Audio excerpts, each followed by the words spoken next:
Hey, what's up, everybody? Welcome back to the channel. Today, I have decided that I'm going to teach you how I move from Final Cut Pro to DaVinci Resolve. I will cover everything, and this is not going to be in the one video. We will go step by step.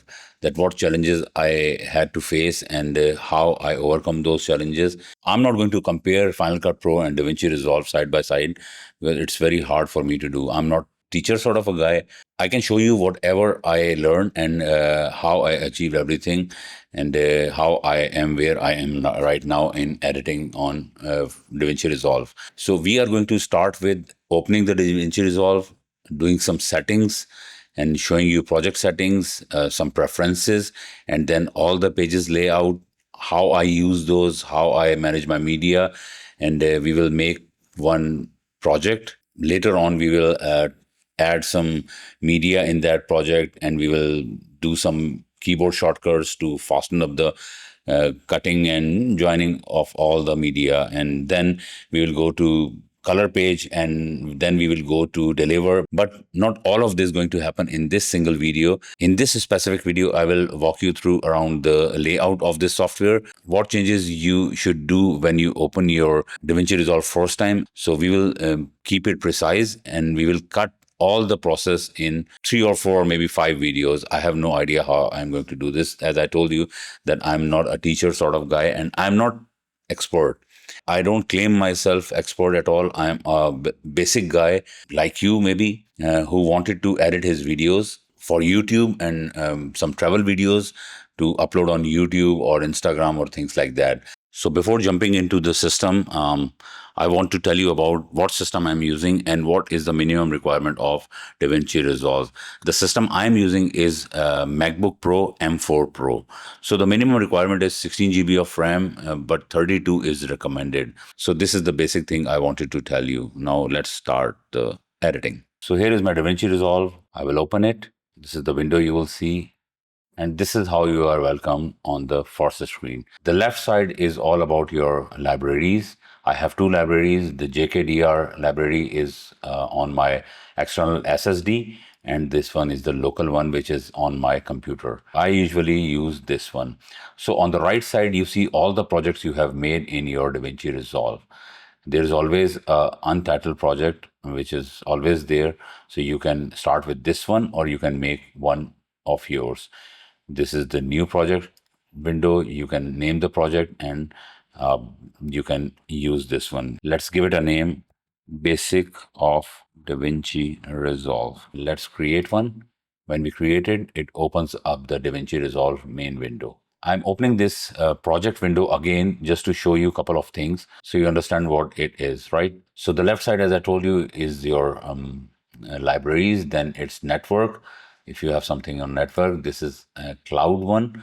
If you have cloud subscription on Blackmagic Cloud, then you will have all your projects here or libraries, right? We go back to the local one. These are the project I created. You can create folders, so you can put specific projects in specific folders, right? You can change the layout of these projects, like mine are here. But I like this layout better because I can read very easily what I am working on it, right? So this is the one we created, Basic of DaVinci Resolve, right? Let's open this one by double click. So here we are. This is our main window of DaVinci Resolve. There are a total of 7 pages. The first one is media page. Second one is your cut page, then your edit page. Then you have this fusion page. Then you have this color page, where all the magic of color grading happens. And then you have this Fairlight, where you handle all the sounds effect and things like that. After doing everything, this is your deliver page from where you can deliver your project or export your project. So I usually don't use few pages, which I always keep them disabled. I don't use media page. I don't use cut page. I don't use Fairlight, right? I only use 3 pages. Edit, color, and deliver. Sometimes I use Fusion as well. It's sort of complicated for me, but I'm trying to learn it. So, but it is there because I wanted to use it, so I keep it there, right?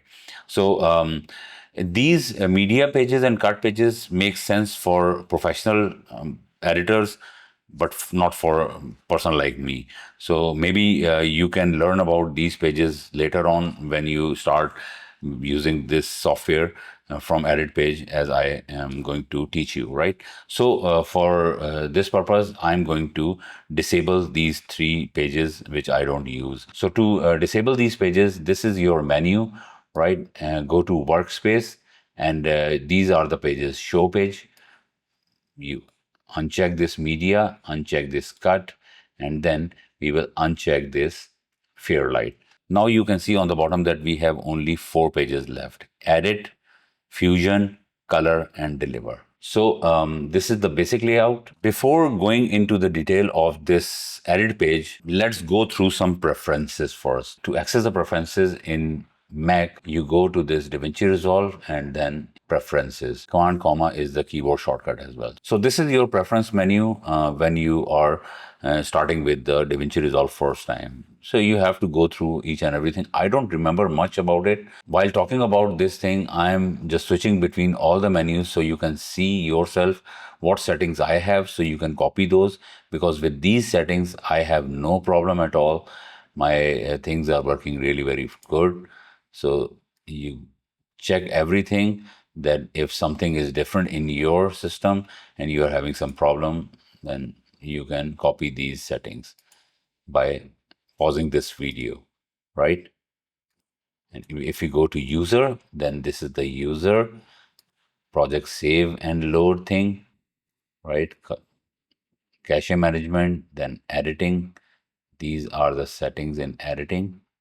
Then color. So many things I haven't changed on these preferences page. People really take care about preferences a lot, but I don't do it because my videos are very basic. I don't do very professional work. So for me, it's okay. So these are the settings which you can see. And if you change something, you can press save. Then after that, we have to go to these project settings. These are on the bottom right corner. This is the project manager. Remember this page? You can access this from bottom right side as well, or maybe shortcut key is Shift 1. And same for project setting. You can access project setting from here as well, right? And you can press Shift and 9 as well. So these are the project setting which you should do it right away before starting using DaVinci Resolve, because these are going to be the default setting for your new projects, right?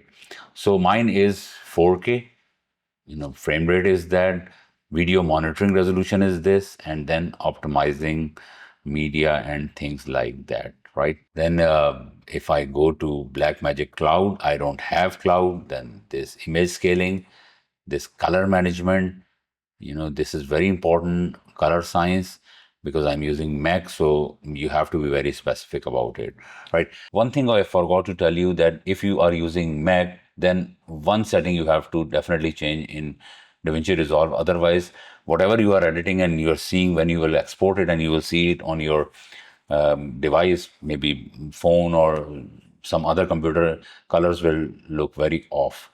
So for that, you have to change one setting. For that, we are going to pause this color management here, and we will go back to preferences.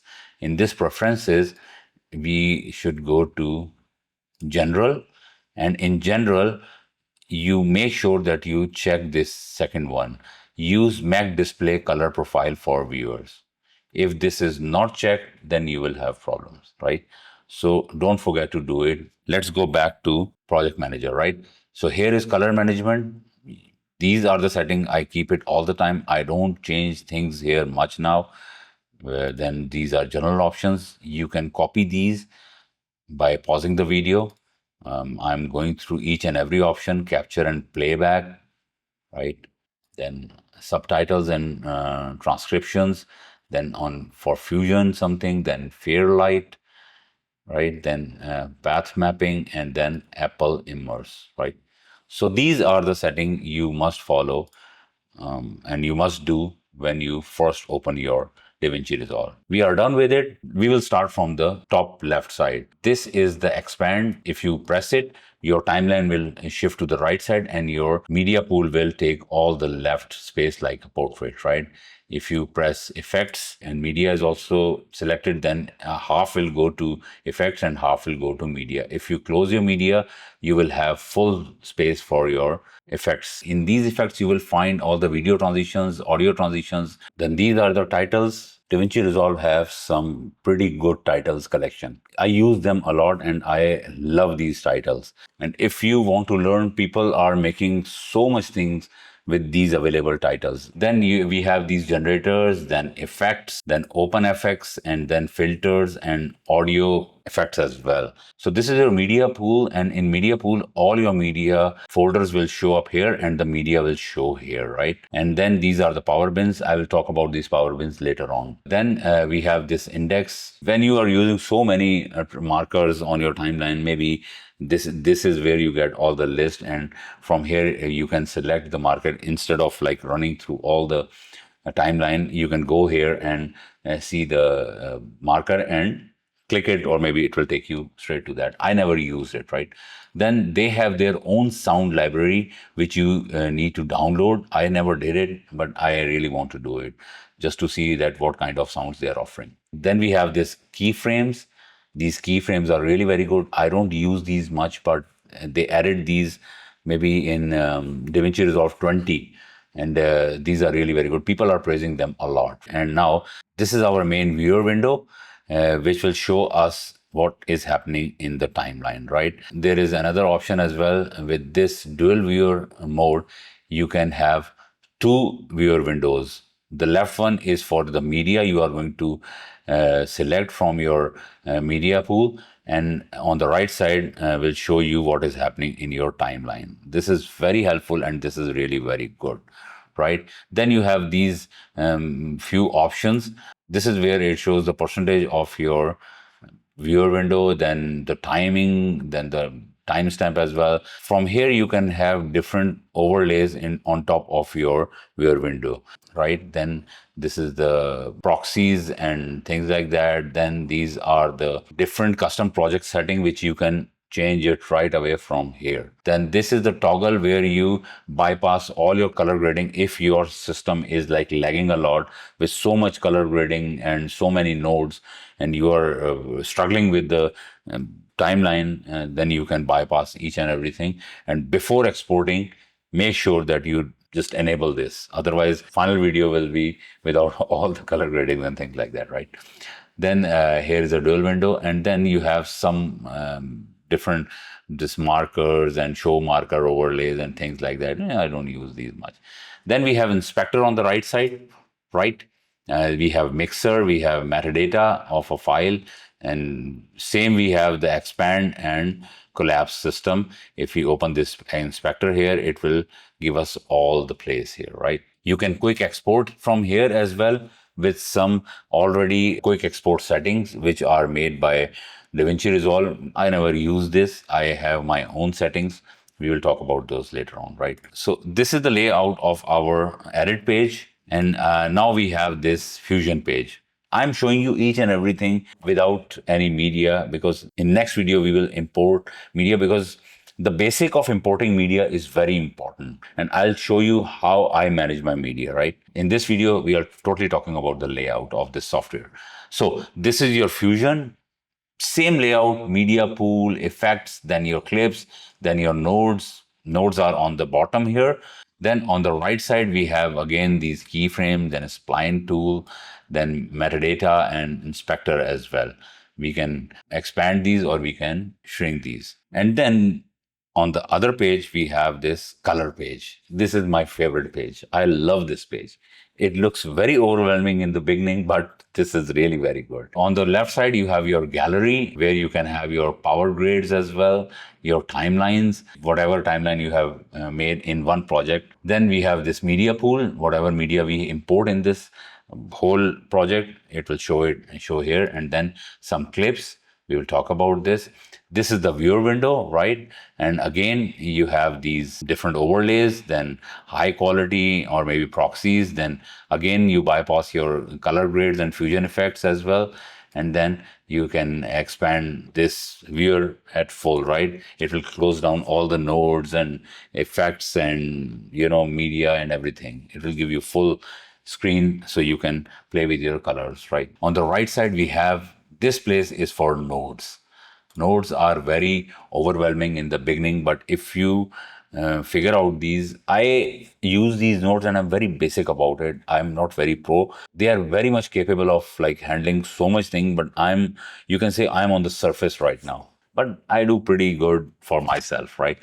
And I don't claim myself any expert. I'm a very noob guy, you can say that, right? And then you can turn on your timeline. So your timeline shows on the bottom of your viewer window. You can close it. Then you have your nodes window. You can close it or turn it on. You have these effects. You can turn off and turn on. These are the effects. These effects, you can see most of these effects in edit page as well, on Fusion as well, or on color page as well. Some effects I use on edit page, but some effects I prefer to use on color page, right? So these are all the effects. Some are starred. These are the favorite ones which I start, right? Whenever I want to use, I only change this setting, show favorites, right? So it show me my favorite ones. So I don't have to scroll through all the ones, right? So in the bottom here, you have all your color wheels, right? You have your checkerboard, you have camera raw, then we have these color wheels. In these color wheels, we still have color wheels and color bars and log footage as well, right? Then we have these color wheels in HDR grade as well, if you want to color grade HDR style. And then you have all of these options. Then we have these RGB mixer, we have motion effects, we have custom curves as well, and then color slice. This is the new feature. Then this color warper, people use these color warpers a lot.